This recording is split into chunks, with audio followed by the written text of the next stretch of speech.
नमस्कार दोस्तों आजकल दुनिया में पता नहीं क्या हो गया है। छोटी छोटी बातों की वजह से, छोटे छोटे जलन की वजह से लोग एक दूसरे के ऊपर ब्लैक मैजिक, काला जादू करवा देते हैं। और कई लोग तो ऐसे होते हैं जो अपने ही परिवार वालों को, अपने ही परिजन के ऊपर छोटी छोटी जलन की वजह से काला जादू, ब्लैक मैजिक करवा देते हैं। वो ये बिल्कुल भी नहीं सोचते कि ऐसा करने से अगले इंसान की क्या हालत हो सकती है, उसकी जान पर भी बात आ सकती है। ऐसा लोग बिल्कुल भी नहीं सोचते हैं। और ऐसा ही कुछ इंसिडेंट हुआ है निकिता के साथ में, जहां पे उसके खुद के परिजन ने ही उस पे काला जादू करवाया, जिसके बाद में उसके साथ एक प्रेत ने क्या क्या किया, आप इस वीडियो के अंदर आगे जानेंगे। लेकिन स्टोरी में आगे बढ़ने से पहले अगर आपके पास में कोई रियल इंसिडेंट या कोई मजेदार स्टोरी है तो वो आप हमारे साथ में शेयर कर सकते हैं। हमारी दी गई मेल आईडी pankaj32549@gmail.com पर मैं उसे नरेट करूंगा अपनी आवाज में और आप सभी लोगों के सामने लेके आऊंगा। और अब आप मेरे साथ में मेरे इंस्टाग्राम हैंडल पे भी स्टोरिया शेयर कर सकते हैं, जो कि है मिस्टर पंकज यादव 9। इस पर भी आप मेरे साथ में स्टोरिया शेयर कर सकते हैं और जिसकी भी स्टोरिया मेरे को पसंद आएगी उसको मैं 200 रुपए रिवॉर्ड के तौर पे भी दूंगा। तो चलिए बिना देरी करते हुए सीधा बढ़ते हैं स्टोरी में आगे। आज की स्टोरी हमारे साथ निकिता ने शेयर की है और ये जो भी इंसिडेंट हुआ है वो खुद निकिता के साथ में ही हुआ है। निकिता की फैमिली के बारे में अगर मैं आपको बताऊं तो निकिता की फैमिली में उसका एक छोटा भाई और उसके माता पिता हैं। अच्छे पैसों वाली फैमिली है, इनके घर में कोई भी चीज की कमी नहीं है। और इनके घर वालों के बारे में अगर थोड़ा सा और बताऊं तो इनके घर वाले ऐसी कोई भी भूत प्रेत, आत्मा जैसी बातों पे बिलीव नहीं करते हैं, ऐसी किसी भी चीज पे बिलीव नहीं करते हैं। लेकिन जो निकिता की मम्मी है वो उत्तराखंड से बिलोंग करती है, यानी उनका जो पीहर है वो उत्तराखंड में है। वो ऐसी चीजों को जरूर मानती है क्योंकि उत्तराखंड में ऐसी बहुत सारी चीजें होती हैं। खैर, निकिता अपने 10th क्लास कर रही थी और निकिता दिखने में इतनी ज्यादा सुंदर थी, अगर कोई इंसान उसको देखे तो शायद थोड़ी देर तक वो उसको देखता ही रह जाए। और ऐसी चीजें भी उन लोगों के साथ में ही होती है जो दिखने में काफी सुंदर होते हैं। खैर, निकिता अपनी 10th क्लास कर रही थी। जो 10th क्लास की बाकी लड़कियां वगैरह थी वो भी उससे बहुत ही ज्यादा जला करती थी। बहुत से लड़कों की निकिता क्रश थी, बहुत से लड़के निकिता को पसंद किया करते थे। ऐसा ही धीरे धीरे उसकी लाइफ का समय निकलता रहता है। निकिता बहुत ही ज्यादा इंटेलिजेंट लड़की थी, बहुत ही अच्छे मार्क्स उसके स्कूल में आया करते थे। और ऐसे करते करते ही वो अपनी 10th क्लास यानी बोर्ड का एग्जाम भी दे देती है।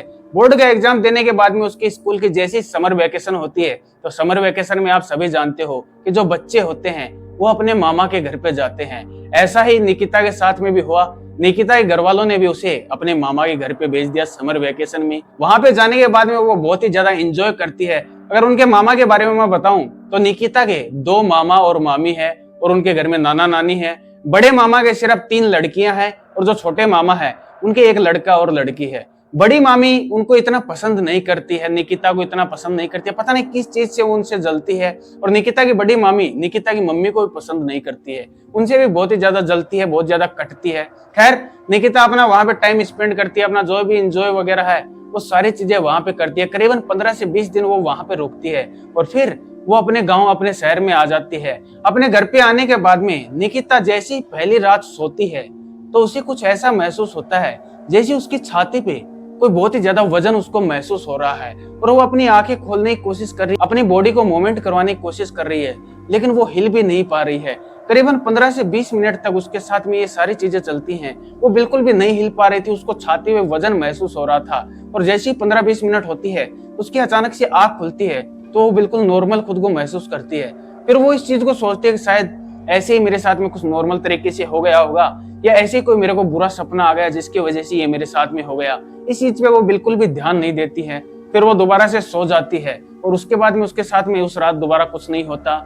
जैसे ही दूसरा दिन होता है वो अब अपने फिर से स्कूल ज्वाइन कर लेती है। वो 11th क्लास में हो जाती है, अपना पूरा दिन निकाल लेती है। जैसे ही फिर से रात का समय होता है, फिर से वो अपने बेडरूम में जब सोती है तो जैसे पिछली रात को उसके साथ में हुआ वैसे इस रात को फिर से उसको अपनी छाती पे वजन महसूस होता है और फिर से वो हिल नहीं पा रही थी, ना ही अपनी आंखें खोल पा रही थी। और ऐसा कल तो उसके साथ में 15-20 मिनट तक ही चला था, लेकिन आज ये टाइम पीरियड उसका बढ़ जाता है। करीबन 1 घंटे तक वो खुद को हिला नहीं पा रही थी और अब ये चीजें उसके साथ में डेली रात को चलने लग जाती हैं। निकिता इस चीज से परेशान होने लग गई थी क्योंकि ये चीजें उसके साथ अब डेली हर रात को चलने लग गई थी और ये जो टाइम पीरियड था अब उसका हर रात बढ़ने लग गया था।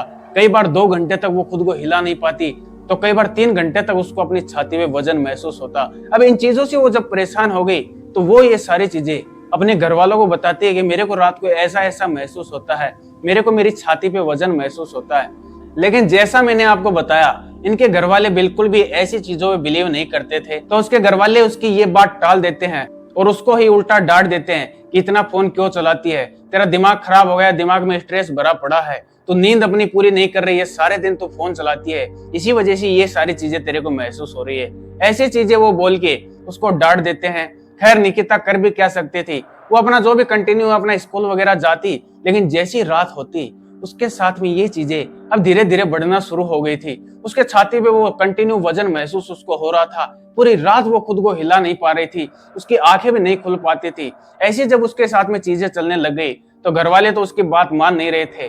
तो अब खुद निकिता ही इन चीजों के बारे में खोजने की कोशिश करती है और फोन से अपने फोन पे गूगल वगैरह पे, भाई गूगल भगवान से वो पूछती है। गूगल के ऊपर भी आप कुछ भी सर्च मारोगे, किसी भी चीज के बारे में अगर आप पूछोगे तो आपको शायद सारी चीजें पता लग जाएंगी।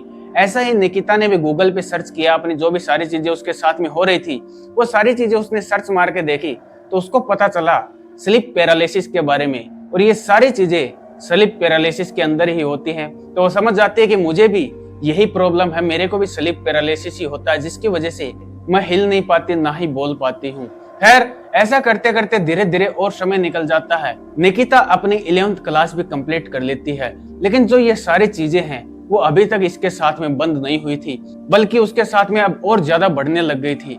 अब निकिता को रात को ये महसूस होता, जब भी वो सोती उसको छाती पे वजन तो महसूस होता ही था, उसको स्लीप पैरालिसिस तो आता ही था, उसके साथ साथ ही उसको अब ऐसा महसूस होने लग गया था कि जैसे उसकी बॉडी को कोई टच करता है, कोई बैड टच करता है और उसके साथ में इंटीमेट होता है, उसके साथ शारीरिक संबंध बनाता है। ऐसा सब कुछ उसको अब महसूस होने लग गया था। और ये एक रात नहीं बल्कि हर रात उसके साथ में होने लग गया था। घर वाले उसके किसी भी बात को मान नहीं रहे थे, किसी भी बात को उसकी सुन नहीं रहे थे।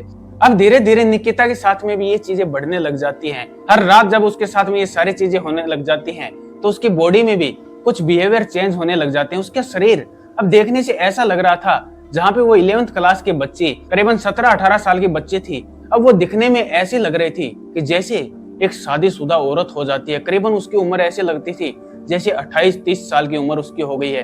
उसके शरीर में कुछ ऐसे चेंजमेंट आ गए थे, उसके बॉडी पार्ट इतने बड़े हो गए थे जैसे एक शादीशुदा महिला के हो जाते हैं। आप लोग समझ रहे होंगे मैं किस टॉपिक पे आपको बातें बता रहा हूँ। ऐसा जब उसके साथ में होने लग जाता है तो उसके घर वाले भी उसको देख के थोड़ा सा टेंशन में आ जाते हैं कि भाई ऐसा कैसे हो रहा है। फिर भी उसके घर वाले सिर्फ यही सोचते हैं कि इसकी उम्र के हिसाब से शायद इसकी ग्रोथ ऐसी हो रही है, शरीर की ग्रोथ लड़कियों की ऐसी होती है। लेकिन उसके साथ में ऐसा बिल्कुल भी नहीं था। हर रात उसके साथ में वही शारीरिक संबंध बनाए जा रहे थे, लेकिन उसके घर वाले बिल्कुल भी इस चीज को समझ नहीं रहे थे। धीरे धीरे उसकी तबीयत भी ऐसी खराब होने लग गई थी, वो अपने बेडरूम में पड़ी रहती, स्कूल की छुट्टियां करने लग गई थी, उसके फीवर आ जाता बार बार में। इनके घर वालों ने हॉस्पिटल में डॉक्टर को भी दिखाया तो डॉक्टर ने भी इसका चेकअप वगैरह जब किया तो डॉक्टर ने भी इनको यही बोला कि भाई ऐसी तो इसके साथ में कोई भी प्रॉब्लम नहीं है, शायद इसके दिमाग में कोई स्ट्रेस है, स्टडी को लेके कुछ स्ट्रेस है, इसकी नींद पूरी नहीं हो पा रही है, इस वजह से इसके साथ में ऐसा हो रहा है।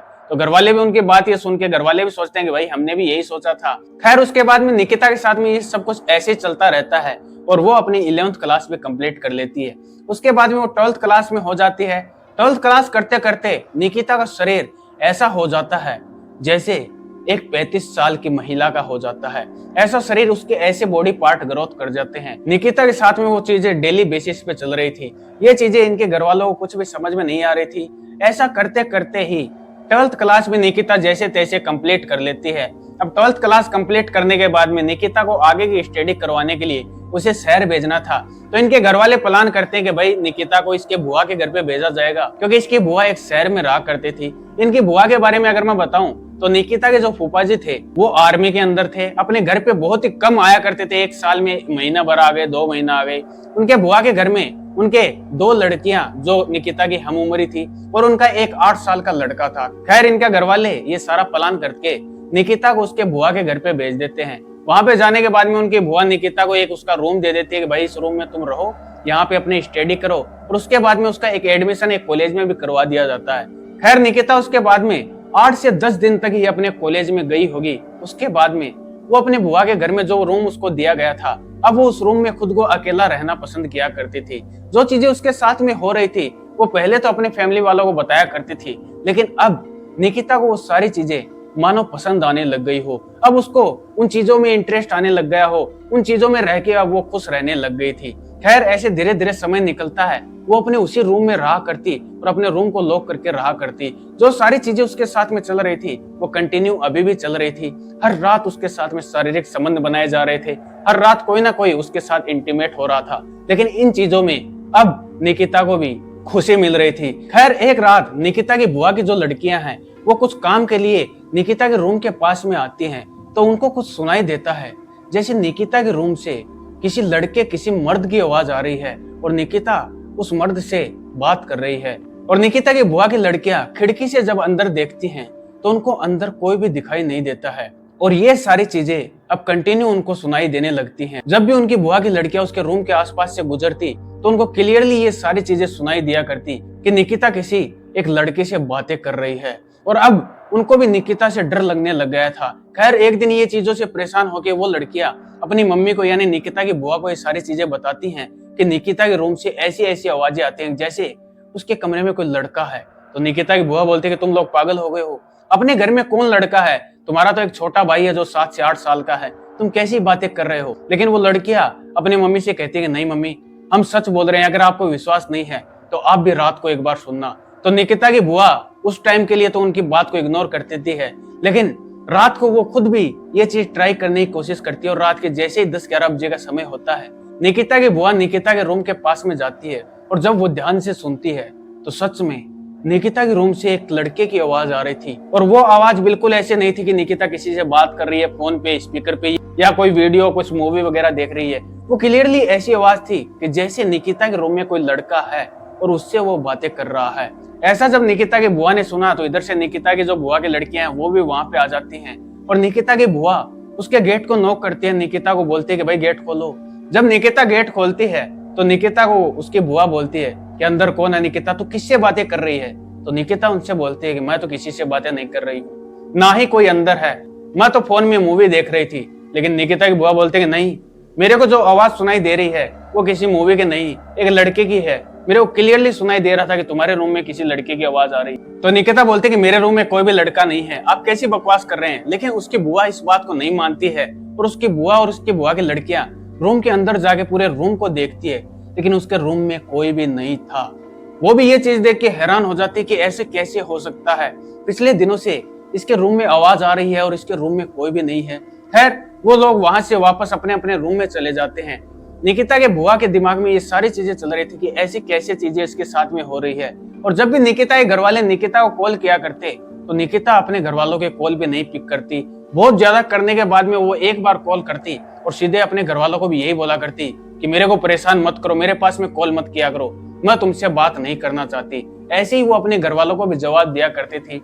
धीरे धीरे करके निकिता की बुआ को भी ऐसा फील होने लग जाता जैसे उनके घर में कुछ नेगेटिव एनर्जी घूम रही है, उनके आसपास में कोई परछाइयां घूम रही है। और ऐसी सारी चीजें निकिता की बुआ के लड़कियों के पास में भी हो रही थी। उनको भी ऐसा महसूस होता जैसे उनके आसपास में कोई एंटिटी घूम रही है, उनको टच करने की कोशिश कर रही है। ये सारी चीजें जब बढ़ने लग गई तो निकिता की बुआ भी परेशान हो जाती है। अब निकिता की बुआ भी निकिता को अपने घर से निकालना चाहती थी, उसको अपने घर पे भेजना चाहती थी। लेकिन वो ऐसे सीधे मुंह तो उनको बोल नहीं सकती थी, क्योंकि भाई वो उसकी बुआ है।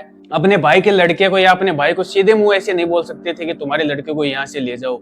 खैर जब ये चीजें हद से ज्यादा बढ़ने लग जाती है तो निकिता की बुआ निकिता की मम्मी के पास में कॉल करती है और उनको सारी चीजें बताती है कि भाई निकिता के साथ में ऐसा ऐसा चल रहा है।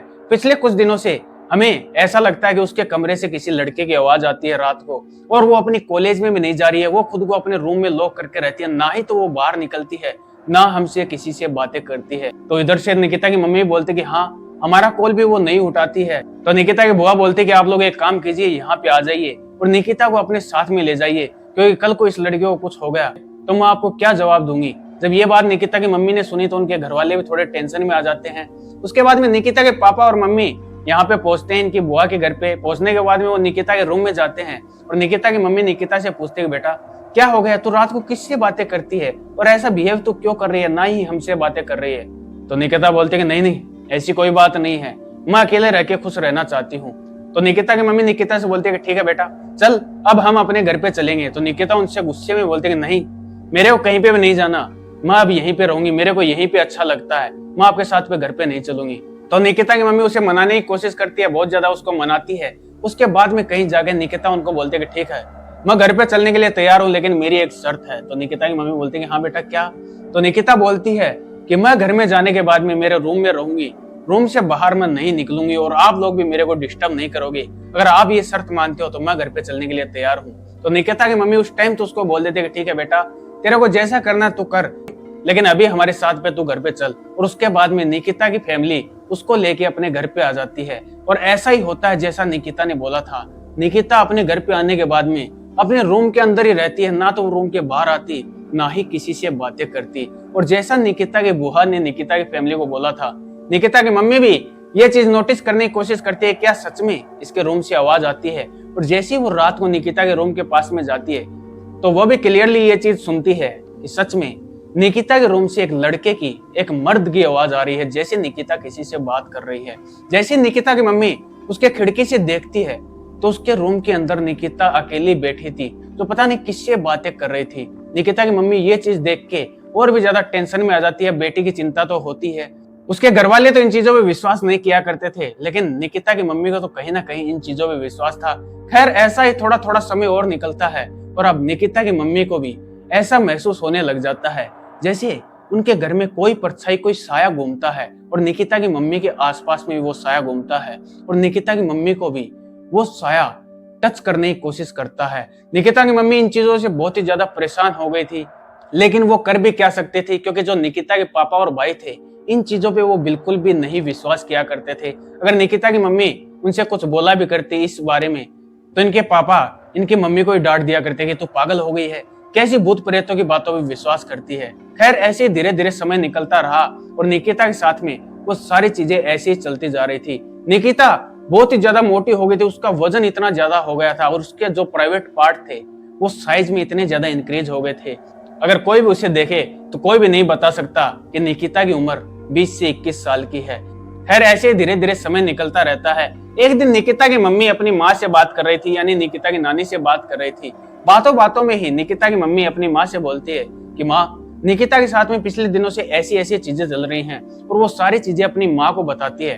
और जब निकिता की नानी ये सारी चीजें सुनती है तो वो निकिता की मम्मी से बोलती है कि तुम्हारी बेटी के साथ में इतना सब कुछ हो रहा है और तुम लोग कुछ भी नहीं कर रहे हो। तो निकिता की माँ बोलती है कि माँ मैं क्या कर सकती हूँ, इस घर में कोई इन चीजों पे विश्वास ही नहीं करता, मेरी कोई बात ही नहीं सुनता है। तो निकिता की माँ बोलती है कि बेटा ये चीज कोई मेडिकल प्रॉब्लम मेरे को नहीं लग रही है, ये सारी चीज मेरे को कोई ऐसा लग रहा है जैसे कोई निकिता के ऊपर प्रेत बाधा आ गई है। और इन चीजों का अगर इलाज नहीं करवाया गया तो शायद एक दिन निकिता तुम्हारी जिंदगी से दूर चली जाएगी, मेरे को कुछ भी ठीक नहीं लग रहा है। तो इधर से निकिता की माँ बोलती है कि माँ मैं क्या करूं, आप ही बताइए। तो निकिता की माँ बोलती है कि तो एक काम कर, निकिता को लेके तू मेरे पास में आ जा। अपने उत्तराखंड में बहुत सारे ऐसे तांत्रिक बाबा हैं जो निकिता का इलाज कर देंगे। तो इधर से निकिता की माँ बोलती है कि लेकिन माँ मैं निकिता को कैसे लेके आऊं, वो तो अपने रूम से बाहर निकलने के लिए तैयार नहीं है। तो निकिता की नानी थोड़ी देर सोचती है और फिर बोलती है कि ठीक है तो टेंशन मत ले, मैं तेरे भाई के साथ में किसी तांत्रिक को लेकर तुम्हारे घर पे पहुंचती हूँ और निकिता के पापा और भाई से मैं खुद बात करूंगी, ऐसे तो इस लड़की की जान चली जाएगी। और ऐसा कह के निकिता की नानी कॉल कट कर देती है। उसके बाद में निकिता की मम्मी सीधा निकिता के पापा के पास में जाती है, उनको सारी चीजें बताती है कि भाई अभी मैंने मेरी माँ से बात की है, उन्होंने ऐसा सब कुछ बोला है। और अब निकिता के पापा भी इस चीज को समझने लगते हैं थोड़ा थोड़ा, क्योंकि जो कंडीशन निकिता की हो रही थी वो डॉक्टर से सही नहीं हो पा रही थी। तो थोड़ा थोड़ा वो भी इस चीज को समझने लग गए थे कि भाई शायद हो सकता है कुछ और प्रॉब्लम भी उनके लड़के के साथ में हो सकती है। खैर जैसे शाम का समय होता है तो निकिता की नानी और निकिता के मामा जी एक तांत्रिक बाबा को लेके उनके घर में आते हैं। और घर पे आने के बाद में वो निकिता को यही बताते हैं कि बेटा ये पंडित जी हमारे घर में आए हैं, हमारे घर में एक सुख शांति के लिए एक पूजा करवाई जाएगी, इसके लिए ये पंडित जी हमारे घर में 2 से 3 दिन रहेंगे। वो निकिता को बिल्कुल भी ये नहीं बताते हैं कि इनको तुम्हारे इलाज के लिए बुलाया गया है। अगर शायद वो उसको ये बता देते तो शायद निकिता आउट ऑफ कंट्रोल हो जाती। खैर जैसी रात्रि का समय होता है तो वो तांत्रिक बाबा उनके घर में एक पूजा का सेटअप तैयार करते हैं और वहां पे सभी घर वालों को बैठाया जाता है और निकिता को वहां पे बैठाया जाता है। जैसे तांत्रिक बाबा वहां पे अपनी पूजा स्टार्ट करते हैं, अपने मंत्र उच्चारण करते हैं, तो निकिता उनके वो मंत्र उच्चारण करते ही समझ जाती है कि ये कोई घर की शांति के लिए नहीं बल्कि मेरे लिए ही आए हैं, मेरा इलाज करने के लिए आए हैं। और जैसे वो बाबा अपने मंत्र वगैरह उच्चारण कर रहे थे कि अचानक निकिता जोर जोर से चिल्लाने लग जाती है और चिल्लाते चिल्लाते उसके मुंह से एक लड़के की आवाज आने लग जाती है। और जोर से चिल्लाते चिल्लाते वो बोलने लग जाती है कि ये सब बंद कर दो, मेरे को अच्छा नहीं लग रहा, फटाफट बंद कर दो नहीं तो मैं तुम सबको खत्म कर दूंगा। ऐसा जब निकिता ने बोला तो वो तांत्रिक बाबा समझ जाते हैं कि इसके अंदर क्या है। और उसके बाद में वो तांत्रिक बाबा निकिता की तरफ देख के बोलते हैं कि बता कौन है तू और इस लड़की के पीछे क्यों पड़ा है। तो उधर से जो निकिता के मुंह से आवाज आती है, जो उसने बताया, उसको सुन के शायद आप भी दंग रह जाओगे और इधर इसके घर वाले भी दंग रह गए थे। उधर से वो बोलता है कि मेरे को इस लड़की पे किसी ने छोड़ा है, मैं एक प्रेत हूँ और मेरे को किसी और ने नहीं बल्कि निकिता की बड़ी मामी ने इसके ऊपर छोड़ा है। निकिता की बड़ी मामी निकिता से और निकिता की मम्मी से बहुत जला करती थी और उस जलन की वजह से ही उसकी मामी ने एक तांत्रिक के सहारे मेरे को इसके ऊपर छोड़ा है। उस तांत्रिक ने मेरे को कैद कर रखा था और इस लड़के पे जब उसने मेरे को छोड़ा तो अब धीरे धीरे करके ये लड़की मेरे को पसंद आ गई है। अब इसको मैं किसी भी हालत पे इससे दूर नहीं होऊंगा, इसको मैं किसी भी हालत पे छोड़ नहीं सकता, मैं इस लड़की के साथ में रहूंगा। और अगर तुम लोगों ने इससे मेरे को दूर करने की कोशिश की तो मैं इस लड़की को अपने साथ में ले जाऊंगा। तो उधर से तांत्रिक बाबा बोलते हैं देख इस बच्ची को तो तेरे को छोड़ना ही पड़ेगा, इससे दूर तो तेरे को जाना ही पड़ेगा, मेरे को मजबूर मत कर, आराम से यहाँ से चला जा, नहीं तो तू मेरे बारे में जानता ही है। तो उधर से निकिता जोर जोर से हंसने लग जाती है और बोलती है कि तांत्रिक तेरे में जितनी ताकत है तू लगा ले, लेकिन तू मेरे को इस लड़की से दूर नहीं कर सकता। ऐसा जब उसने बोला तो भाई अब एक तांत्रिक के ऊपर बात आ जाती है, उसके ईगो पे बात आ जाती है। तो तांत्रिक बाबा वहां पे अपनी पूजा, अपनी तंत्र क्रिया स्टार्ट कर देते हैं और जैसे ही वो अपनी साधना स्टार्ट करते हैं तो निकिता वहां पे जमीन पे लेट जाती है और वो ऐसे करने लग जाती है जैसे उसका दम घुट रहा है, जैसे कोई उसका गला दबा रहा है। ये चीज जब तांत्रिक बाबा देखते हैं तो तांत्रिक बाबा समझ जाते हैं कि ऐसे तो मैं पूजा करता रहूंगा तो शायद ये प्रेत निकिता को अभी इसका गला दबा के या इसकी सांस रोक के यहीं पे मार देगा और इसको अपने साथ पे ले जाएगा। तो तांत्रिक बाबा अपनी साधना वहीं पे बंद कर देते हैं और वो कुछ सोचते हैं कि इस प्रेत से मंत्रों से डील नहीं करी जा सकती, इसे किसी और तरीके से ही निकलना पड़ेगा। और ऐसा करके वो तांत्रिक बाबा उससे बात करने की कोशिश करते हैं और उसको बातों में बुला फुसला कर उससे पूछते हैं कि देख तेरे को ये लड़की पसंद आ गई है ना। तो उधर से वो प्रेत बोलता है कि हाँ इस लड़की से मैं बहुत ज्यादा प्यार करता हूँ और इसके साथ में मैं हमेशा रहूंगा। तो उधर से तांत्रिक बाबा बोलते हैं कि अगर तेरे को ये लड़की पसंद आ गई है तो फिर तो इसको इतना परेशान क्यों कर रहा है, इसकी जिंदगी खराब क्यों कर रहा है, तो इसका शरीर देख कैसा तूने कर दिया है, कितनी तकलीफ कितनी पीड़ा इसको तू दे रहा है, क्या तू ऐसा ही प्यार करता है। ऐसी बहुत सारी वो तांत्रिक बाबा वहां पे इमोशनल बातें करते हैं जिसके बाद में वो प्रेत वो आत्मा कहीं जाके मानती है। उसके बाद में तांत्रिक बाबा बोलते हैं कि देख तेरे को इस लड़की को छोड़ के तो जाना ही पड़ेगा, लेकिन तू बता तेरे लिए हम क्या कर सकते हैं। तो उधर से वो प्रेत बोलता है कि ठीक है मैं इस लड़के को छोड़ के तो चला जाऊंगा, लेकिन तुम्हें मेरे लिए एक काम करना पड़ेगा। उस तांत्रिक ने मेरे को कैद कर रखा था, जिसने मेरे को इस लड़के पे छोड़ा है, बहुत सालों से उसने मेरे को कैद कर रखा था, मेरी आत्मा को उसने मुक्त नहीं होने दिया। अगर तुम लोग चाहते हो मैं इस लड़की को छोड़ के चला जाऊं तो तुमको एक साधना, एक पूजा करनी पड़ेगी जिससे मेरी आत्मा को मुक्ति मिल जाए और तुमको कम से कम 51 गरीब लड़कों को खाना खिलाना पड़ेगा, उसके बाद में ही मैं इस लड़की को छोड़ के जाऊंगा। तो तांत्रिक बाबा बोलते हैं कि ठीक है हम ये सारी चीजें ही करेंगे, तुम्हारी आत्मा को शांति हम दिलाएंगे।